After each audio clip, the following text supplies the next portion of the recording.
April 1945. Off Okinawa. The sea was deceptively calm, a flat expanse of blue stretching to the horizon. On its surface rode lonely ships, destroyers spread in a wide arc, each 20 to 50 miles apart. They were not in formation, not in strength. They were bait. Seaman First Class Robert Matthews of USS Laffey leaned against the rail, eyes squinting into the haze. The sun glared, the water shimmered, and the radar dish above his head swept in slow, endless arcs. He wrote to his parents that night, "We're so far out it feels like the ocean only belongs to us. But we know why we're here. If they come, they'll come for us first." The system was called the radar picket line.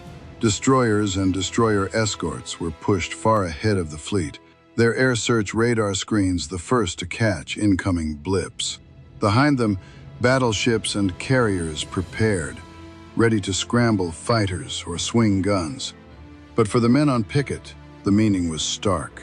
They were the alarm, and alarms rarely survived the fire they summoned.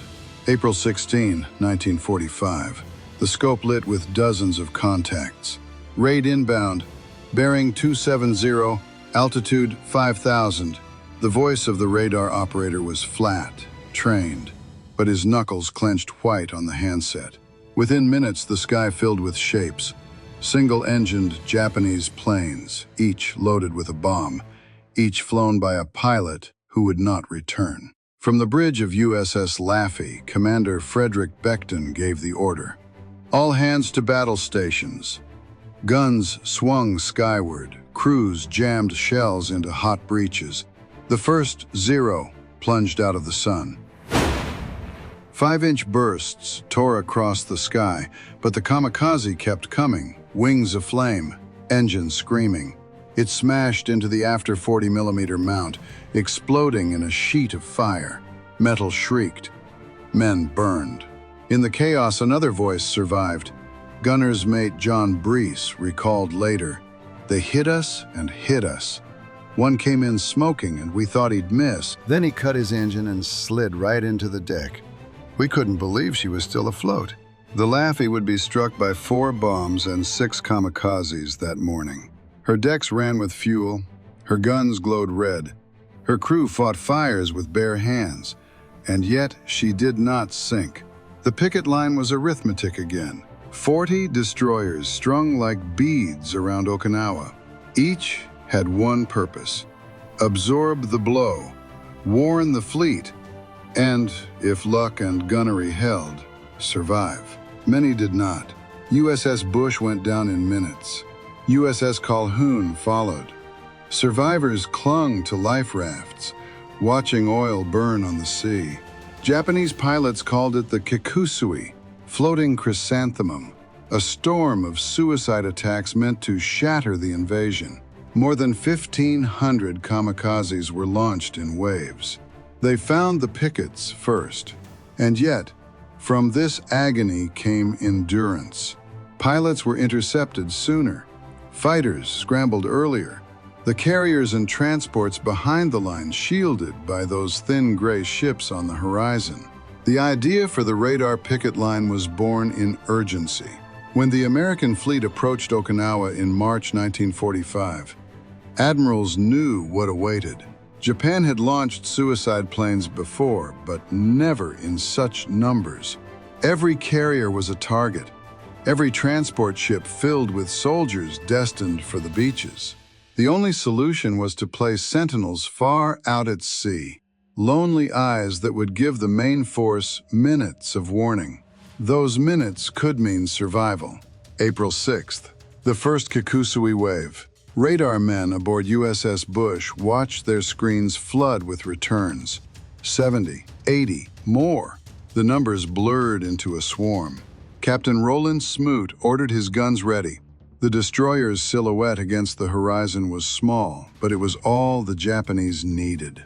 At 3:30 p.m., the first Zero dived. The gunners hit it, tore it apart, but more followed. One slammed into the forward engine room. The blast ripped steel like paper. Within minutes, Bush listed hard, fires roaring. Men abandoned ship into oil-slicked waters as more planes screamed down. By dusk, she was gone. Survivor Ensign James Neal later said, "It was like standing in the middle of a train yard with locomotives coming from every direction. We shot down dozens, but there were always more." The picket stations were numbered, each ship knowing its post might be a death sentence. Sailors joked grimly about picket duty, then fell silent when orders came. The line was a shield, but the shield cracked with every wave. On Okinawa's beaches, Marines dug foxholes and listened to the thunder overhead. They saw columns of smoke rising far out at sea, thin black pillars against the horizon. Corporal Henry Grant wrote in his diary, "We knew someone was out there catching hell before it reached us. Whoever they were, they took the first punch, so we didn't have to." The metaphor settled in.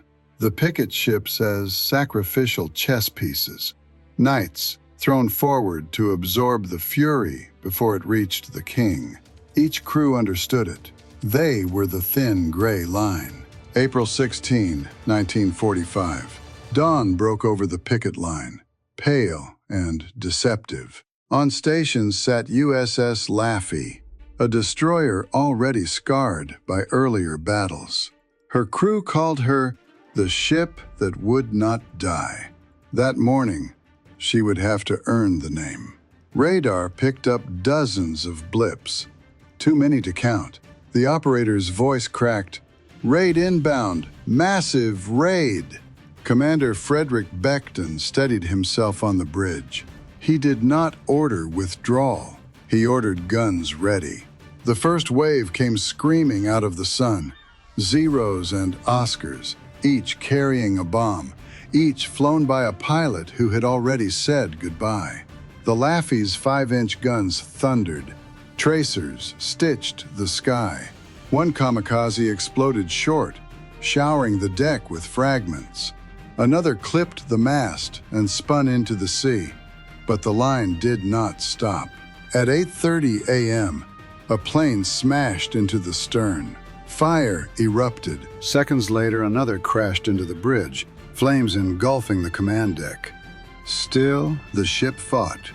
Crewmen dragged hoses through smoke, hands blistering. Gunners, faces blackened with soot, kept firing even as wreckage burned around them. Gunner's mate John Brees recalled, "One of them came in with his engine on fire. We thought he was finished. Then he leveled out, silent, and slid right into the deck. It felt like the end, but the ship, she wouldn't quit." By noon, Laffey had been struck by 4 bombs and 6 kamikazes. Fires raged. The deck was torn. 41 sailors lay dead, more than 100 wounded. And yet she stayed afloat, guns still barking defiantly into the smoke-filled sky. When the last attacker pulled away, the destroyer was a floating ruin, but she was alive.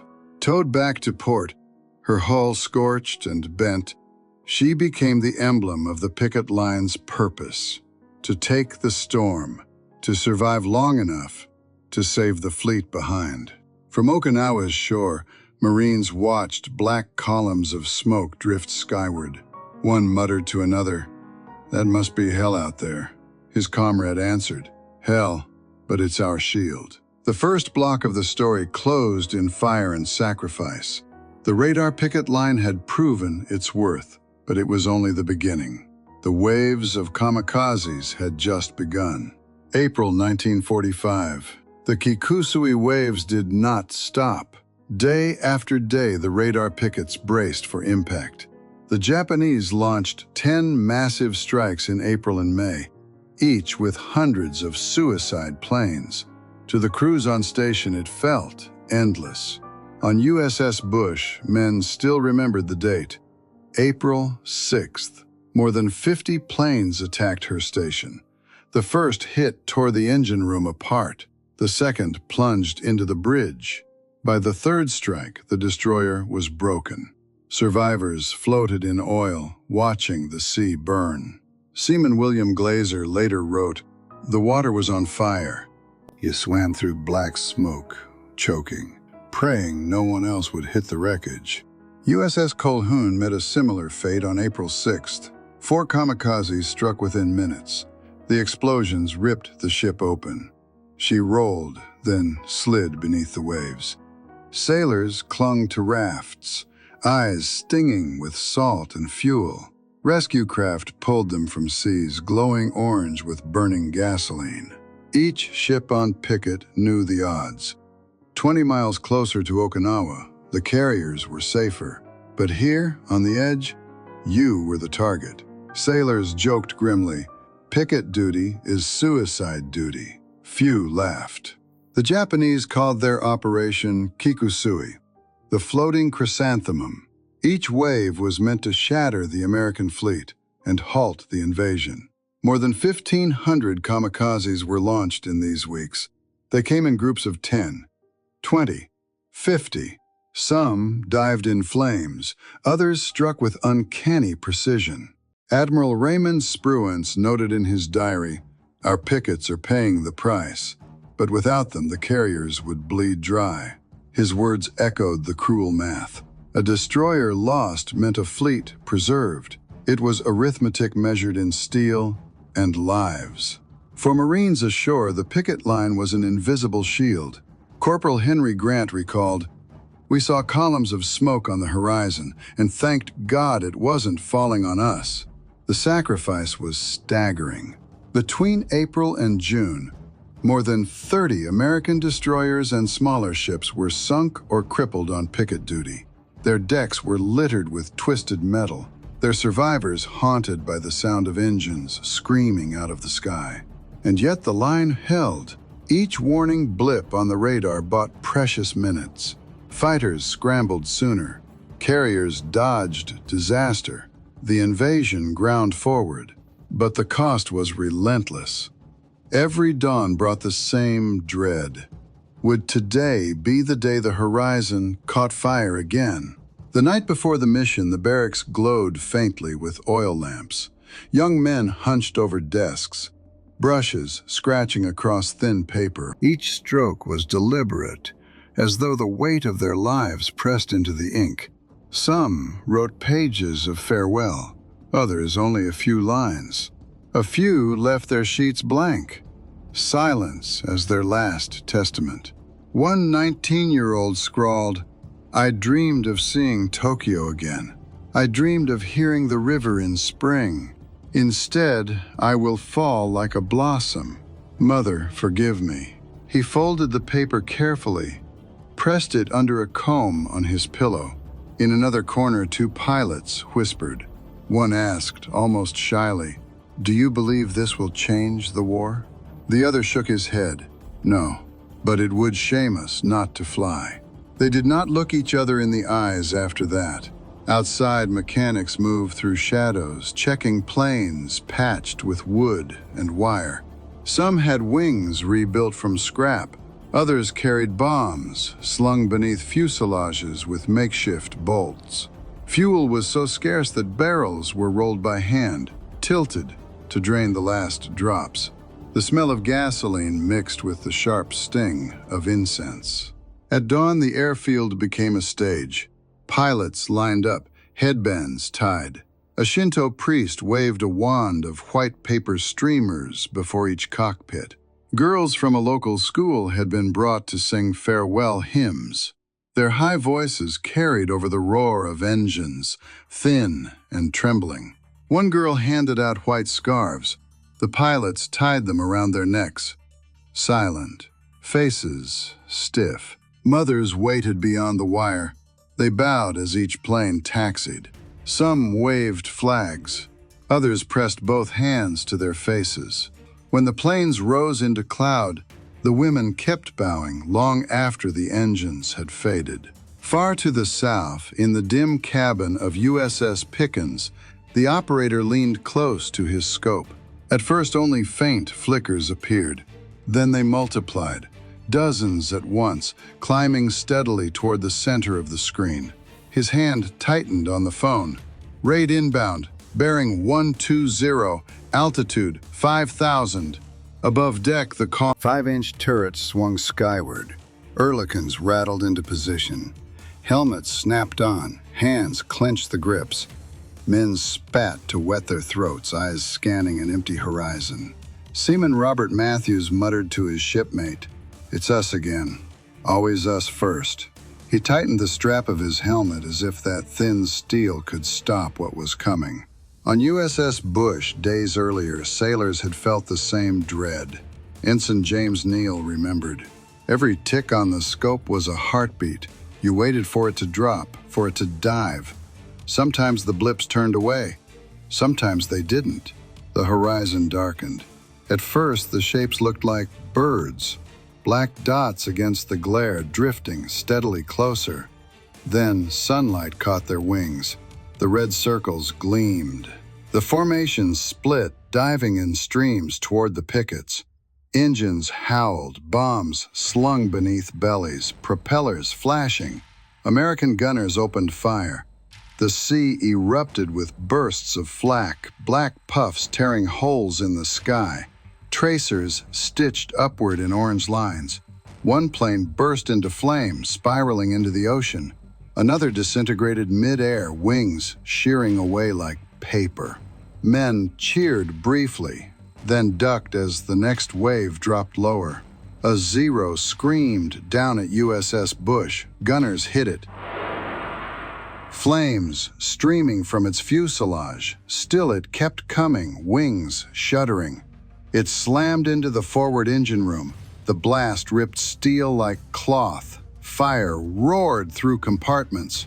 Another attacker dropped straight onto the bridge, tearing it open. Captain Roland Smoot shouted orders through smoke, blood running down his face. When the third struck, the ship rolled hard. Water flooded through torn bulkheads. By dusk, Bush was gone. Survivors clung to rafts, watching oil burn on the sea.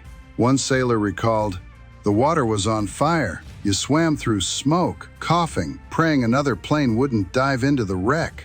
At Kanoya, the empty rooms remained. On wooden desks lay the letters the men had left behind. Mothers would soon unfold them, hands shaking. Some would receive only locks of hair or fingernails, placed in boxes as substitutes for bodies burned away in the sky. The Army called it Kikusui, floating chrysanthemum. 10 great waves of sacrifice were planned. Each wave meant hundreds of planes, each pilot a petal, falling into fire. On the line, sailors gave their own names to the duty. Picket post, suicide station. They knew what it meant. A lonely ship far from the fleet. First to see the storm, first to burn. Marine Corporal Henry Grant, watching from Okinawa's beach, saw the columns of smoke rising at sea. He wrote in his diary, "We knew someone out there was catching hell before it reached us. Whoever they were, they took the first punch so we didn't have to." The crucible was set. In the same hour, in the same sky, 2 sets of young men met, one climbing into chosen death, the other bracing to survive chosen sacrifice. Both believed they were shields. Both were right. The horizon over Okinawa was no longer sea and sky. It was a furnace, where blossoms fell and steel cracked, where prayers and curses met in thunder. And the storm had only begun. April 16, 1945. The sea was flat, the air warm, the horizon deceptively calm. USS Laffey held her station alone. A single destroyer stretched across the vast picket line. Men cleaned guns, checked cables, ate hurried breakfasts of powdered eggs. The radar antenna turned in steady arcs above the deck, its hum like a metronome counting down to something unseen. Commander Frederick Beckton stood on the bridge, scanning the horizon. He had commanded through fire before, and he knew quiet seas often meant the storm was already forming. At 8:25 a.m., the radar operator called out, voice sharp, breaking the morning calm. "Contacts, many. Bearing 090, closing fast." The words echoed through the intercom. The klaxon wailed, boots hammered steel, and men rushed to their stations. Ammunition belts were slammed into Ehrlichans. 5-inch turrets swung to meet the threat. In seconds, the calm destroyer became a fortress, bracing for impact. On the scopes, the dots multiplied. Dozens, maybe more, sweeping in from Kyushu. Pilots had taken off at dawn from Kanoya, carrying bombs and last letters left on bunks. They had bowed before priests, accepted sips of sake, tied white scarves around their necks. One had written to his mother, "By the time you read this, I will be beneath the waves. I am not afraid, but I regret I cannot be by your side." Now he sat hunched in a cockpit, wind shrieking, eyes fixed on the distant speck of gray on the horizon. The first Zero dived out of the sun. Guns erupted from the Laffey. 5-inch shells thundered skyward, tracers slashed in orange arcs.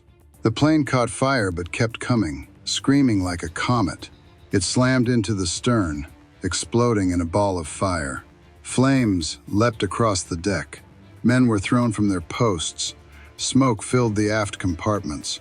Before the fires could be checked, another attacker plunged low, smashing into the bridge. Shards of glass and steel cut across the command deck. Becton was thrown from his feet but pulled himself up, blood streaking his face. He roared orders through the haze. "Keep firing!" Gunner's mate John Brees remembered. They came in waves. You hit one, another took its place. Some burning, some gliding, silent. We shot until the barrels glowed red. Still, they came. One kamikaze clipped the mast, spiraled into the sea, exploding so close that water poured across the deck. Another cut its engine, glided like a ghost, and smashed into the forward gun mount. Fire engulfed the crew. Survivors dragged hoses through smoke, their hands blistering, their uniforms charred. Japanese diaries later revealed the same moments from the other side. A 20-year-old pilot wrote before takeoff, "The sky will be black with fire. I will not see the sea again. When I close my eyes, I will see only the deck." His plane was one of those that struck amidships, tearing a hole through steel. His name was never known to the Americans he killed, only that his dive turned their world into a furnace. By mid-morning, the Laffey had been hit again and again. 4 bombs exploded on her decks. 6 kamikazes smashed into her hull and superstructure. Men fought fire with bare hands, passed ammunition through smoke-choked passageways, dragged wounded crewmates away from flames. One sailor cranked a manual generator with torn, bloody palms to keep the radios alive, refusing to let the ship go dark. Another kept firing his gun until his mount melted, the barrel drooping from heat. Above them, planes still circled. Some dived and missed, smashing into the sea in towering plumes. Others broke apart under flak. Still others found their mark. Sailors began to wonder how much more the ship could take. The deck was cratered, twisted, blackened with soot. The air reeked of gasoline and blood. 41 men were dead, more than 100 wounded. Yet the Laffey still floated. Commander Becton stood amid the smoke and chaos, shouting hoarse through the din, "She will not die while I command!" His refusal became a lifeline. Men repeated his words, clung to them, forced their bodies through exhaustion. The ship bled, but she would not sink. When the final attacker turned away, the destroyer was a ruin. Decks torn open, guns shattered, superstructure scorched. But she lived. Tugs hauled her back, scarred and bent but afloat. Sailors lay in heaps on the deck, eyes glazed, hands still clutching burnt metal. Later they called her the ship that would not die. For the men who survived, there was no poetry, only memory.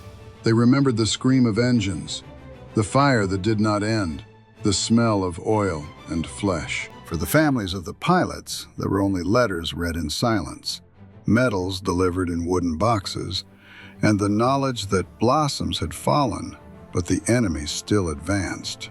2 sets of voices, 2 paths of duty collided that morning above Okinawa. The sky itself bore witness. It blackened with smoke, glittered with burning fragments, and thundered with explosions. On one side, men clinging to a battered deck, determined not to let their ship sink. On the other, men who had taken off from Kyushu, knowing they would never return. Together, they created a storm so fierce that memory itself could not forget. And through it all, the line held. Okinawa burned with the fury of battle. On the beaches, Marines dug foxholes into the coral, sweat dripping down their backs as they listened to the sky. From inland hills came the thud of artillery. From the horizon came the drone of engines and the roll of distant thunder. When they looked out to sea, they saw black columns rising, thin and stark against the pale sky. Each pillar was a ship struck, each plume another fight too far away to help. Corporal Henry Grant scratched into his pocket notebook, "We see the smoke and hear the guns, but we don't know the men's names. Whoever they are, they take the storm before it reaches us. It feels like someone is holding a shield over our heads." At night he shared those words with his squad. No one spoke for a while. Then one Marine muttered, "God bless him," and spat into the dirt. On the destroyers themselves, survivors spoke later of how the fire lit the horizon. From the beaches, the Marines often mistook it for bombardment. They crouched in their foxholes, bracing for impact, until they realized the bombs were not meant for them at all. The pickets bore it. The pickets burned. At the same hour, hundreds of miles away in Japan, mothers unfolded thin envelopes delivered by postmen in white gloves. Inside were letters written in neat brushstrokes, the last words of sons who had flown south. One mother in Kagoshima read aloud, "Mother, I go gladly, though I cannot promise victory. My life has been short, but I hope it brings honor to you." Her neighbors bowed as she wept, murmuring praise for her glorious grief. But when night came, she pressed the paper to her face and whispered into it, as if her son might still hear. Another woman received only a small wooden box wrapped in white cloth. Inside were fingernails and a lock of hair collected before her son's final flight. This token was meant to replace a body that had burned to ash. She held it as if it weighed 100 pounds. Her younger children stared in silence, too young to understand why their brother had vanished into the sky. For Marines on the shore, each smoke column on the horizon was a mystery. For families in Japan, each envelope and wooden box was an answer they already feared. Both carried the same truth. Young men were being spent faster than anyone could count. One Marine later recalled, "We thought the carriers were the ones taking the hits. Only later did we learn it was the little guys, the destroyers, strung out like breadcrumbs. They were dying so we could stay alive." Japanese villagers spoke differently. Some believed the propaganda, that every pilot had sunk an enemy carrier, that blossoms were falling for eternal victory. Others no longer believed. A farmer whispered to a neighbor, "If they had truly sunk a carrier, why do the bombers still come every night?" His voice carried fear, not pride. In Okinawa, Marines sometimes found wreckage washed ashore, a piece of a wing with the red circle still visible, a pilot's boot, scraps of twisted metal. They buried the fragments quickly, uneasy. Corporal Grant wrote, "You couldn't hate the pieces, you just pitied them. They were boys, same as us." In Japan, pitiful relics were all that many families had left. Some households built small altars with framed photographs, incense, and the last possessions of their sons. Villages created walls of memory, boards listing the names of young men who had flown away. After the war, many of those boards were quietly dismantled at night, families ashamed of the sacrifice that had bought nothing. On the picket line, sailors spoke of dread in simpler terms. Each sunrise meant another watch, another hour staring at a radar scope, another chance to see the screen fill with dots. They cursed their luck, but never shirked. One sailor scrawled on a bulkhead, "Better us than the carriers, better us than the transports, better us than the boys on the beach." His words became a mantra for those who lived through the days that followed. In Japan, the mantra was different. A father who lost 2 sons as kamikazes wrote in his diary, "They told us blossoms must fall, but now the tree is bare." On the beaches of Okinawa, Marines dug deeper trenches and prayed as columns of smoke rose day after day. In villages of Kyushu, mothers knelt before photographs, incense curling in thin trails. praying for sons who would never return. Two worlds, separated by an ocean, bound together by sacrifice that neither side could sustain. For the Americans, the line meant survival. For the Japanese, the line meant endless funerals. And every dawn, the cycle began again. By June 1945, the radar picket line had become a graveyard. Ship after ship was struck down in lonely battles miles from help. More than 30 American destroyers and smaller escorts were sunk or crippled. Thousands of sailors had been killed or wounded.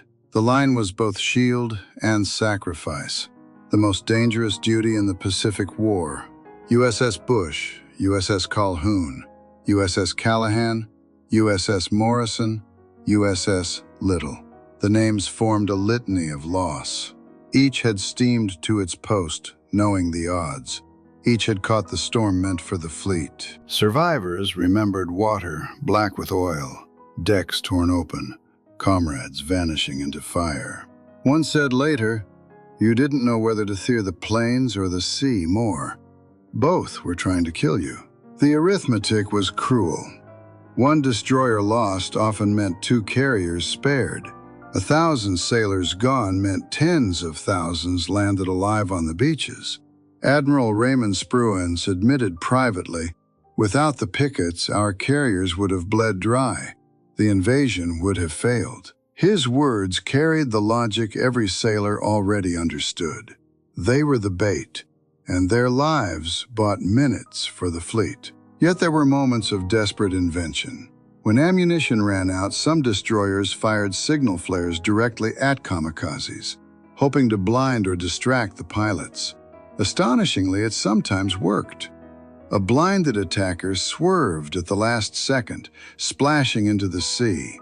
On other ships, sailors mounted captured Japanese machine guns scavenged from wreckage ashore. Anything that could throw more fire into the sky. USS Morrison fought until she was split in 2. 4 kamikazes slammed into her within minutes, and the ship broke apart, sinking fast. Men in the water clung to rafts as burning fuel spread across the waves. One survivor recalled the sound, like 1,000 firecrackers exploding around you, but it was men screaming. USS Little suffered the same fate. She took 4 direct hits during a single raid. Her hull ripped open, her crew scattered into the sea. Few were rescued. The ocean itself seemed to turn against them, boiling with fire. USS Cassell survived but lost nearly all her officers. For days, she operated as a ship of orphans, junior sailors taking the watch, gunners guiding the wreck back to safety. They called themselves the crew without a captain. The Japanese, too, paid a price that could not be replaced. Nearly 1,500 kamikazes were lost in the Okinawa campaign. Many were students pressed into service after only a few dozen hours of flight training. Some could barely keep their planes steady. Others had to be physically pushed into cockpits, too shaken to climb in on their own. They still dived, still died, and still tore ships apart. But the loss hollowed Japan's air arm. By July, the skies were nearly empty. On the picket stations, the terror never eased. Sailors marked the days by the sound of the klaxon, the sudden scream of engines, the jolt of impact. They ate from tin cans at their guns, too tired to taste. Some scratched notes on scraps of paper, promising to write letters home, "If we see tomorrow." Few ever did. One radar operator recalled, "The scope would light up like fireworks. You'd call the bearing and then wait. Sometimes the blips vanished, they turned away. Other times they came on, straight as arrows. That was when your stomach dropped, because you knew they'd chosen you." On Okinawa's beaches, Marines saw the sacrifice only as smoke on the horizon. Some cursed the Navy for not stopping the planes sooner.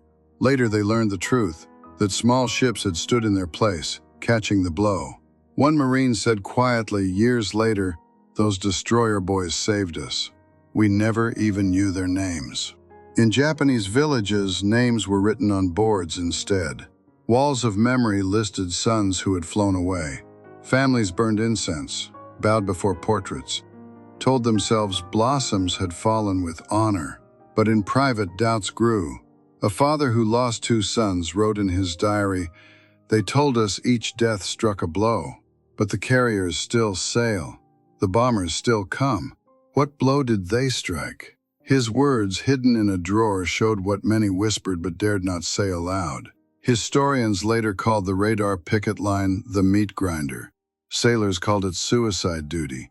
Japanese officers called it the floating chrysanthemum. Every name carried the same meaning: destruction without end, sacrifice without reprieve. The line was not strategy in the conventional sense. It was triage. It was the decision that some must die so that others could live. It was the arithmetic of war in its rawest form, measured not in victories but in survival. And for weeks it held, day after day, until the very strength of Japan's skies was spent. July 1945. The ocean around Okinawa was strangely quiet. The great waves of kamikazes had thinned. Airfields on Kyushu were nearly bare, fuel tanks drained, young pilots scattered to the wind. And yet the radar picket line still held its lonely watch.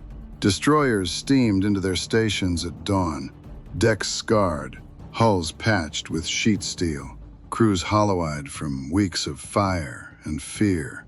They had seen so much, but they knew one fact too well. Even a single plane could kill them. Silence was no comfort. It only made the weight heavier. Seaman Robert Matthews of USS Callahan wrote in his journal, "Every sunrise is the same.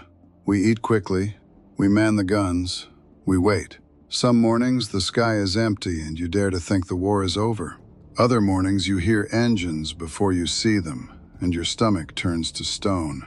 We no longer hope for victory, we just hope for sundown." His words captured the exhaustion of men who had lived too long in the shadow of sudden death. On July 28th, the silence broke.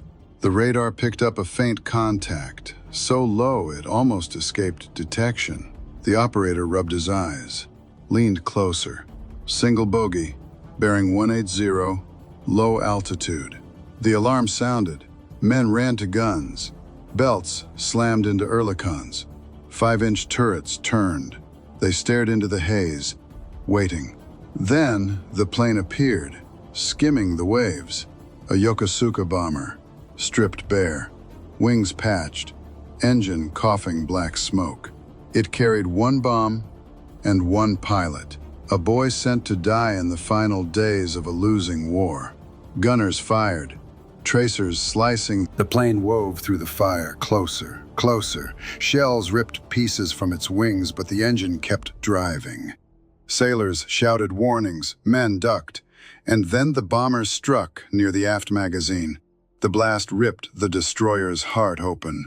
Fire tore across the deck. Ammunition cooked off, compartments flooded, steel buckled. The Callahan rolled hard to starboard, listing steeply. Within minutes, she began to sink. Men scrambled into the sea as the ship slipped beneath the waves. 47 sailors died that day. The Callahan became the last U.S. destroyer lost to kamikazes in the war. Survivors remembered the smell of burning paint and the sight of their ship disappearing beneath them. One said later, "We thought we'd made it. The big raids were over. The war almost won. And then out of nowhere came that one plane. It felt like fate, like the ocean itself demanded another life before it would let us go home." The loss stunned the fleet. After months of surviving massive waves, after holding the line through 10 great storms of suicide planes, to lose a ship to a single desperate bomber in the final days felt like a cruel joke. It reminded every sailor that until surrender was signed, no one was safe. By then, the rhythm of the picket line had ground men down to shadows. They slept in 30-minute snatches, helmets still strapped on. They ate cold beans at their guns, too numb to taste. Some scratched dates on the bulkheads, counting the days like prisoners. Others stopped counting altogether. Fireman's mate Tom Harris recalled, "You stopped thinking about going home. You just thought about living until sundown. If you saw the next sunrise, you thanked God. That was all." At night, the sea played tricks. Phosphorescent trails glowed on the water, mistaken for low-flying planes. Gunners fired into darkness, tracers arcing across the sky with nothing to hit. The tension was so thick that men jumped at shadows, fingers tightening on triggers. The war was ending, but the nerves of the line never eased. On Okinawa's cliffs, soldiers watched the lonely destroyers dotting the horizon. They saw their guns flash at night, heard the distant thunder, and wondered how men could endure such a station. One Marine wrote home, "The Navy boys out there are the bravest I ever knew. We fight on land, but at least we see the enemy. They just wait for death to come out of the sky." In Japan, the pilots sent on those final missions understood. Many had barely 20 or 30 hours of training. They struggled to keep their planes level, struggled even to reach the ocean. Some never made it, crashing into the sea before they saw a target. Others pressed on, guided only by orders and resignation. One wrote before takeoff, "I know the war is lost. I know this flight is meaningless, but I will go because I cannot refuse. Tell my sister to live for both of us." His letter arrived after the war when nothing was left to defend. By August, the attacks ceased altogether. Japan had no planes left to give, no pilots to send, no fuel to burn. The picket stations grew quiet, the scopes blank, but the silence did not bring peace. It brought unease, the ghostly memory of engines that had screamed down day after day. Men kept glancing at the horizon, waiting for shapes that no longer came. When the picket line finally stood down, ships limped back to anchorage. Their hulls were patched, their decks scarred, their crews hollow-eyed. Some ships listed even in calm seas, their frames bent from weeks of punishment. Sailors staggered ashore, uniforms ragged, eyes sunken. They were alive, but they carried the silence of those who had not returned. The ocean lay calm again, stretching blue and empty. But for the men who had stood on the picket line, the quiet was filled with ghosts. Every sunrise, every heartbeat, every scream of engines diving through flak, all of it lingered. They had lived in minutes, fighting not for glory, but for survival. And in those final weeks, they understood the truth of their duty, to endure until the very end, no matter how many lives the sea demanded. The airstrips of Kyushu looked less like military bases and more like wounds across the land. Bomb craters marred the runways. Hangars sagged, patched with tin and bamboo. Planes stood in uneven lines, some missing panels, others with wings rebuilt from wood. Mechanics worked with bare hands, hammering sheets into place, knowing most of these machines would never return. Fuel was measured in cups, not barrels. Ground crews tipped trucks to drain the last drops, straining gasoline through rags into battered buckets. Pilots waited silently beside their planes, the smell of raw fuel mixed with the faint smoke of incense rising from small field shrines. A priest in worn robes walked down the line, blessing each cockpit with paper streamers. He whispered prayers, though even he knew the gods had fallen silent. The faces were younger now. Some pilots were still teenagers, their uniforms loose, their eyes uncertain. They had been rushed through schools, trained only in the basics of flight. One clutched a mathematics textbook, its pages dog-eared, as though he could not bear to leave it behind. Another pressed a harmonica into his comrade's palm. "Play it when you return," he said softly, though both knew there would be no return. That night they wrote by lamplight. Letters were folded neatly, brushstrokes elegant, each word chosen as though it could hold them in this world a moment longer. One boy wrote, "Mother, I wish to live long enough to give you grandchildren. I wish to see the cherry trees bloom again. Instead, I will fall like a petal in summer. Please forgive my weakness." Another, older by only a few years, left harsher words. "We are told this sacrifice will turn the tide, but the Americans come every day, and the skies are theirs. My death may mean nothing, but I cannot refuse. That is my shame." Some pilots left their pages blank, folding them carefully into envelopes. Silence became their last message. At dawn, the airfield came alive. Engines coughed, sputtered, then caught, belching black smoke.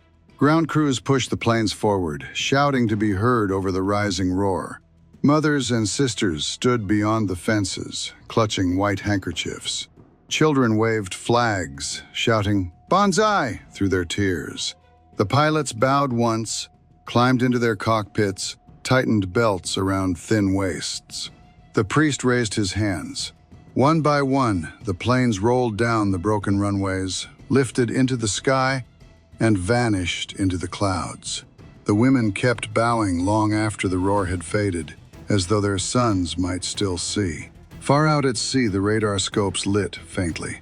The contacts were smaller now, fewer, often singles. American operators leaned forward, squinting at the weak echoes. Sometimes they were ghosts, false returns. Sometimes they were real, and they came low over the water, hugging the waves. The picket ships still braced, still manned their guns because even one desperate plane could kill them. In Japan, the families waited. Postmen carried envelopes tied with string, delivering them like funeral offerings. Mothers unfolded letters with shaking hands. Some pressed them to their faces, sobbing. Others read them aloud, forcing pride into their voices though their eyes betrayed them. One widow whispered, "They told me he would sink a great ship, but the carriers still sail. What did his death save?" Her words were dangerous, spoken only in the dark, yet they were echoed in countless homes. The government delivered small wooden boxes draped in white cloth. Inside were locks of hair, fingernails, medals, symbols meant to replace the bodies that had vanished in fire. Families placed them on altars, lit incense, bowed. Neighbors gathered, praising the honor, repeating the words demanded by ritual. But in private, doubt spread like smoke. A farmer who had lost 2 sons wrote quietly in his diary, "They told us blossoms must fall, but now the tree is bare." Even within the military, certainty cracked.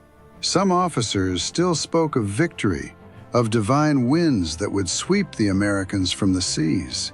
Others confessed the truth in diaries never meant to be read aloud. One captain wrote, "We have thrown our sons like petals into the fire. The enemy still advances. The empire is already lost." And yet the flights continued. Pilots climbed into patched machines, lifted from broken runways, and aimed their fragile wings south. Many never reached the picket line. Inexperienced, they lost formation, veered off course, or crashed into the sea before sighting a target. Others pressed on, guided not by hope, but by resignation. One young man, barely trained, wrote in his final note, "Tell my sister to live. Tell her to smile even when I am gone. I give my life so she can remain." His family received the letter weeks after his name was added to the Wall of the Dead. On Okinawa's horizon, the sailors watched the dwindling raids with unease. Silence felt heavier than fire. They did not cheer when the contacts thinned. They had lived too long under the scream of engines to trust the stillness. Some even prayed for an attack, because silence meant the enemy was planning something worse. For the Japanese, the last months of the war were no longer strategy. They were ritual. Each flight was an act of obedience, each death a gesture of loyalty. For the Americans, each blip on the radar was still life or death, even as the storm weakened. Both sides endured, but both understood what no one dared say aloud. The end was near. The horizon held 2 sets of voices, one from mothers kneeling before altars, clutching wooden boxes, the other from sailors gripping gun barrels, waiting for echoes that no longer came. Both carried the weight of sacrifice. Both carried the silence of inevitability. August 1945. The skies over Japan glowed with new kinds of fire. First Hiroshima, then Nagasaki. Cities erased in single flashes. For sailors on the radar picket line, the news arrived in fragments, passed through wardrooms in stunned whispers. "One bomb destroyed a city," men repeated, as if the words themselves made no sense. By then, the line was quiet. Japanese airfields were nearly empty. Fuel tanks dry. Pilots gone. The last kamikazes that rose from Kyushu were poorly trained boys, some barely able to keep wings level. They came singly, almost aimlessly, and were shot down miles before they reached the fleet. Radar operators stared at empty screens, unsure whether to feel relief or unease. The silence after months of chaos felt unnatural. On August 15th, word spread across the fleet. Japan had surrendered. Radios crackled with the Emperor's voice, faint and formal, announcing the end. On the picket stations, sailors leaned against rails, exhausted, hollow-eyed. Some cheered. Others simply sat down on the deck, heads in hands, too tired to feel triumph. Fireman's mate Tom Harris remembered, "We didn't shout. We didn't throw hats. We just looked at each other. After all those mornings waiting to die, it was over, just like that." In Tokyo, mothers unfolded the last letters of sons who had never returned. The boxes of medals and folded flags now felt heavier than ever. The promise that their sacrifice would save Japan lay shattered. One widow said quietly, "They told us he was a blossom, but the blossoms are gone, and the trees are ash." Historians would later call the radar picket line the most dangerous duty of the Pacific War. More than 30 American destroyers and smaller ships were lost or wrecked. Thousands of sailors were killed or wounded. Yet their sacrifice meant the carriers survived, the invasion held, and the war ground forward to its final, fiery end. For the men who stood those watches, the memory never left. The scream of engines diving from the sun, the thunder of bombs, the smell of burning oil on the sea. These haunted them long after victory. The war was over, the line was gone, but the ghosts of Okinawa's horizon remained.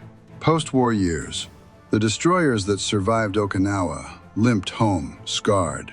Some were patched and recommissioned, others were scrapped, their twisted steel too weary for another war.